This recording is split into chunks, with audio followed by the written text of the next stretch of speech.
अभी जो कहा गया है लगभग इसी में सब आ जाता है। फिर भी रामचरितमानस में गोस्वामी तुलसीदास जी ने रामायण की जो रचना की है, रामायण की रचना के बाद उसमें अंतिम में जो छंद दिए उसमें कहते हैं सतपंच चौपाई मनोहर जान जंजो पुर धरे दारुण अविद्या जनित विकार श्री रघुवर करें। ये जो रामचरितमानस है इसकी जो चौपाई है वो सच्चे निर्णायक पंच है जो अपने जीवन में रामचरितमानस के पंचों की बात स्वीकार कर लेता है। अर्थात रामायण में जो चौपाई दोहे श्लोक इत्यादि है वो हमारे जीवन में निर्णायक पंच का काम करता है। जैसे कोई समस्या आई तो हमने अपनी समस्या को पंचों के बीच में रख दिया, पंच उसका निर्णय दे देते। इसी प्रकार से रामायण जो है, रामचरितमानस जो है वो सब से श्रेष्ठ पंच, सतपंच चौपाई मनोहर। कौन सी चौपाई? जो हमारे मन को हरण कर ले, मन हमारा अमन हो जाए। जहाँ मन नहीं है, हिंदी में संस्कृत में अमन का अर्थ होता है जहाँ मन नहीं है, परंतु उर्दू में अमन का अर्थ होता है अमन चैन,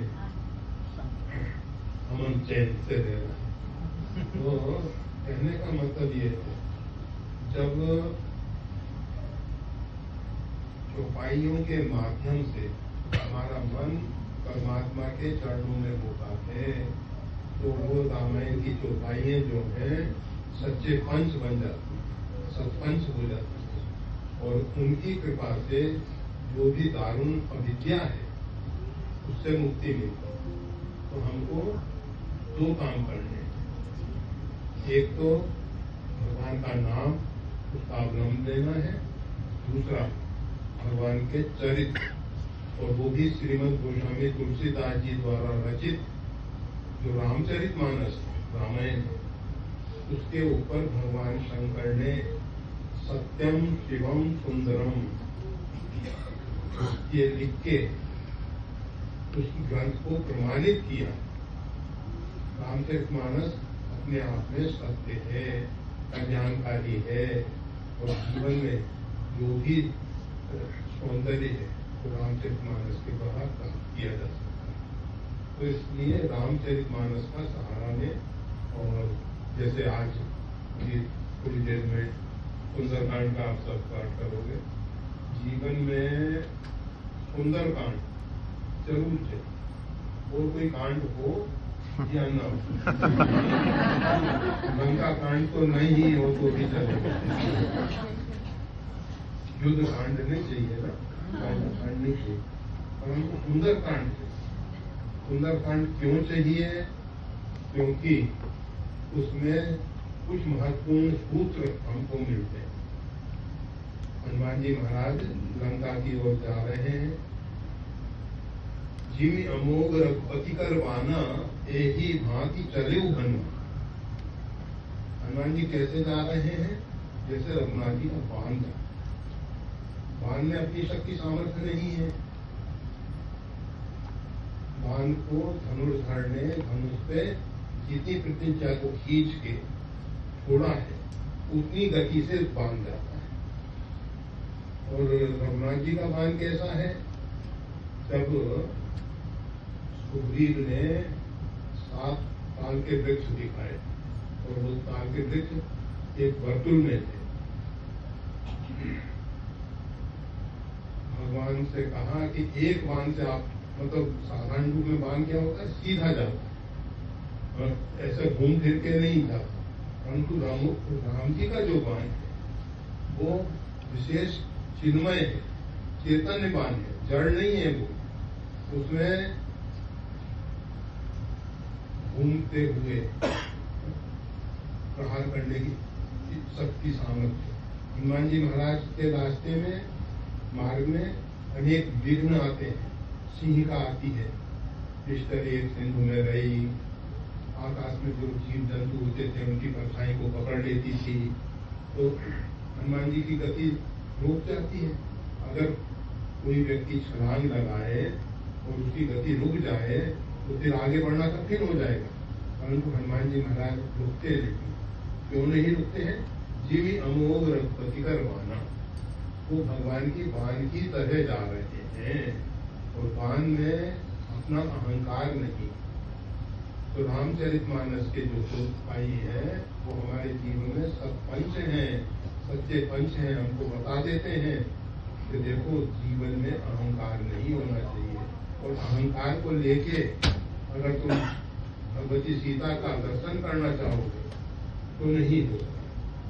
अगर हनुमान जी के मन में अहंकार आ जाता, अभिमान आ जाता कि ये सब वानरों ने निज निज बल सब काबू भागा, पार जारी कर संशय राखा, सब वानरों ने तो कहा था कि हम पार नहीं हो सकते, परंतु हनुमान जी महाराज के मन में लेश मात्र भी अहंकार नहीं। अस्कई नाई सवन को माथा, उन वानरों को मस्तक झुका के प्रणाम कर रहे हैं हनुमान जी महाराज, जिन्होंने अपने बल का बखान किया था। उनके सामने हनुमान जी महाराज नतमस्तक होके प्रणाम करके निवेदन करते हैं, तब लग मई पर क्यों तुम भाई, जब लोग आओ सीता जी की। जब तक भगवती सीता का दर्शन नहीं होता तब तक आप मेरी प्रतीक्षा करना। अब बताइए, हनुमान जी महाराज उनसे कह रहे हैं तब तक मेरी प्रतीक्षा करना। क्यों? भगवान का कार्य केवल हनुमान जी ने किया, ये संदेश भगवान के पास नहीं पहुंचाना चाहते। वो चाहते हैं कि हम सबको जो ये कार्यभार सौंपा गया सबने मिलके किया, जबकि करने वाले केवल हनुमान जी हैं समुद्र को पार, पर फिर भी श्रेय सबको मिले।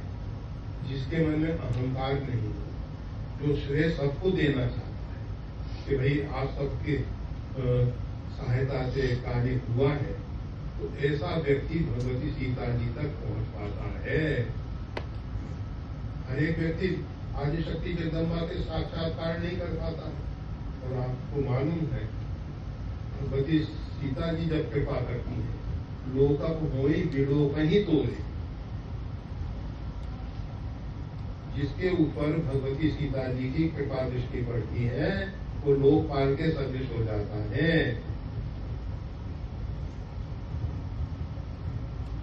जब भगवान की कृपा दृष्टि पड़ती है, चितई कृपा कर राज्य में, जिसको भगवान कृपा दृष्टि से देख लेते हैं, भय पक्षी दुश्मनों की रिंदा, वो विशेष शक्ति सामर्थ्यशाली हो जाता है।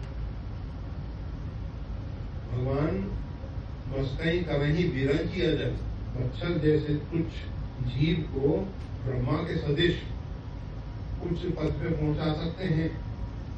परमात्मा जो है सर्वसमर्थ है। तो जब हमको परमात्मा का बल होगा, परमात्मा की शक्ति सामर्थ्य का ध्यान होगा, तो फिर असंभव से असंभव कार्य हमको निमित्त बना के भगवान करा लेंगे। तो भगवान पे भरोसा रखो और भगवान की शक्ति के द्वारा संचालित अपने आप को एक यंत्र मानो। अगर हम अपने आप को कर्ता मानते तो कर्म का फल भोगने के लिए तैयार रहना, और अगर हम एक यंत्र हैं, जिस प्रकार से एक यंत्री जो है यंत्र को संचालित कर रहा है, इसी प्रकार से हम सब परमात्मा की कठपुतली हैं। सभी नचावत राम गुसाई, सबको भगवान श्री राम जो है संचालित कर रहे हैं, हम तो केवल कठपुतली मात्र हैं।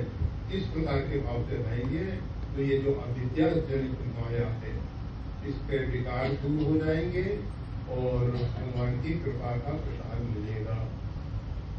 आपको रामचरितमानस में एक सूत्र और मिलता, भरत चरित कर नेम तुलसी जे सादर सुनई, किया राम पद प्रेम अवस होई भवरस वृत्ति। भक्तों का चरित्र, भागवत चरित्र, भगवान का चरित्र और भक्तों का चरित्र। तो भक्तों का चरित्र में भक्त शिरोमणि जैसे प्रहलाद हुए, भरत जी हुए, सतयुग में प्रहलाद, त्रेता में भरत जी, द्वापर में गोपिकाएं, ये सब भगवान के परम भागवत आदर्श है। इन्होंने परमात्मा के लिए अपना सर्वस्व त्याग किया कि प्रहलाद से भगवान ने कहा वरदान मांगो। प्रभु आपका साक्षात्कार दर्शन हो रहा है और मेरे को क्या मांगना रहा शेष, मेरे को कोई वस्तु मांगने की इच्छा नहीं। उन्होंने कहा नहीं, मेरी प्रसन्नता के लिए कुछ मांगो। जब भगवान ने बारंबार कहा तो प्रहलाद ने कहा कि प्रभु मैं समझ गया कि कभी भविष्य में मेरे मन में मांगने की इच्छा पैदा हो सकती है, तो अगर आप देना ही चाहते हैं तो मेरे जीवन में भविष्य में भी कभी मांगने की इच्छा न, ये वरदान। तो ये जो है परम भागवत है, साधारण नहीं है, भगवान के विशेष भागवत है। त्रेता में श्री भरत जी महाराज, भरत जी ने भगवान की प्रसन्नता के लिए कहा, ये विधि प्रभु प्रसन्न हुई करुणा सागर कीजिए सोई। जिस प्रकार से आपका मन प्रसन्न हो वो कीजिए। हमें अपनी इच्छा पूरी नहीं करनी है, जिस भी प्रकार से परमात्मा की इच्छा पूरी हो उसी में हमको आनंद है। इस प्रकार से भरत जी जैसे संतों का चरित्र जब हम सुनते हैं तो सिया राम पर प्रेम, भगवान श्री सीताराम जी के चरणों में प्रेम होता है और अवश्य हुई अवरस वृत्ति। ये जो अब के प्रति हमारी संसार के प्रति जो आसक्ति है, मोह है, उसकी निवृत्ति होती है, भगवान के चरणों में प्रेम होता है। तो रामचरितमानस में ये जो चौपाई दोहे श्लोक है वो हम सबको प्रेरणा देने वाले हैं। इसलिए रामचरितमानस का और राम नाम का अवलंबन लो और अपने जीवन को सार्थक करो। जय श्री राम।